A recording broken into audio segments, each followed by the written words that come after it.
ভোরবেলার এই ফজরের এই সকালবেলার যে গুরুত্ব, এইটা নিয়ে চমৎকার একটা বই আছে, আপনারা হয়তো নাম শুনেছেন, দ্য মিরাকেল মর্নিং। অনেক হয়তো নাম শুনে থাকতে পারেন, দ্য মিরাকেল মর্নিং। রাইটার হল এলরোড, তার জীবনের গল্প, উনি তার নিজের জীবনের গল্প এখানে বলেছেন। উনি অল্প সময় অনেক ফেম, টাকা পয়সা কামিয়েছিলেন। এরপরে একটা সড়ক দুর্ঘটনায় ওনার জীবনে একটা দুর্বিষহ অবস্থা চলে আসে। কেউ বলে না যে উনি উঠে দাঁড়াতে পারবে, সুস্থ হইতে পারবে, কেউ বলে না।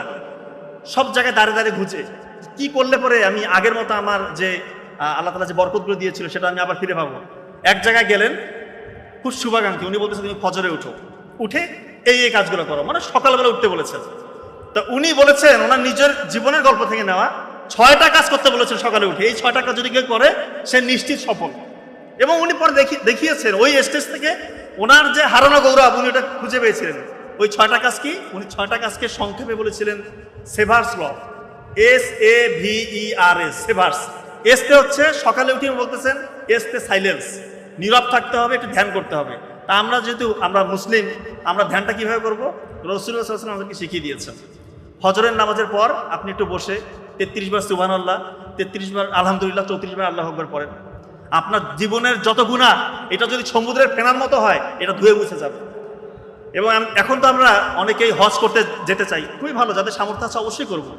কিন্তু একটা সুযোগ কিন্তু রাসূলুল্লাহ সাল্লাল্লাহু আলাইহি ওয়াসাল্লাম বলে গিয়েছেন, ফজরের পরে কিছুক্ষণ তুমি বসে থাকো, আল্লাহ জিকির করো।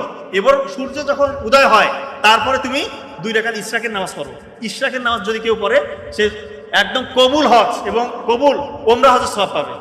আমরা এই সুযোগটাকে হাতছাড়া করবো না। যে লেভেলে স্টুডেন্ট আছেন ফজরটাকে কাজে লাগা। তার মানে সাইলেন্স খুবই important. 2 number affirmative.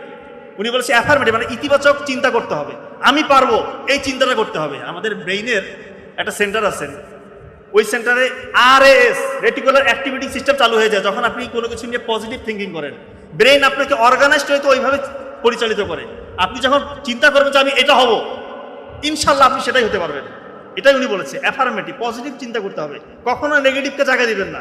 Negative thinking করবেন, আপনি কখনোই ভালো কিছু করতে পারবেন না। 3 নাম্বার ভিজুয়ালাইজেশন।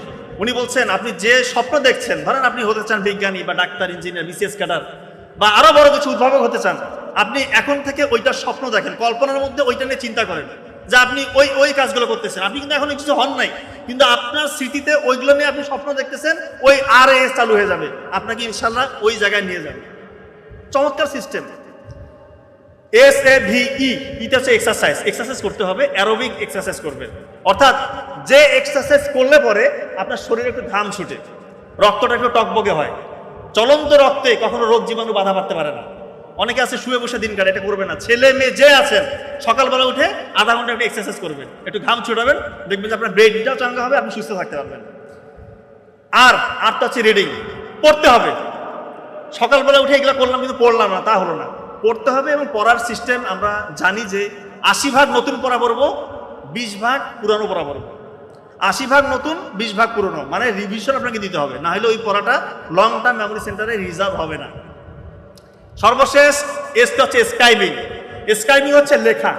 উনি বলেছে কেউ যদি পড়ার পাশাপাশি লিখে, ওই পড়াটা দীর্ঘমেয়াদী স্মৃতি সেন্টারে রিজার্ভ হওয়ার প্রবণতা অনেক গুণ বেশি, এবং বিজ্ঞানী এটা প্রমাণ করছে। পড়ার সাথে সাথে লিখবেন, আপনার জীবন বলতে যাবে ইনশাল্লাহ। এক্ষেত্রে আমি একটা সত্যি ঘটনা বলি। ক্লাস 9 পর্যন্ত কিন্তু আমি ব্যাক বেঞ্চার ছিলাম। নাবিল ভাই বলতেছে যে ভাই তুই একটা কাজ কর, তুই যে প্রশ্নটা পড়তেছিস সেটা শুধু লেখ, আর কিছু করতে হবে না তোকে। ক্লাস 9 আমি গ্রামের স্কুলে ব্যাক বেঞ্চার।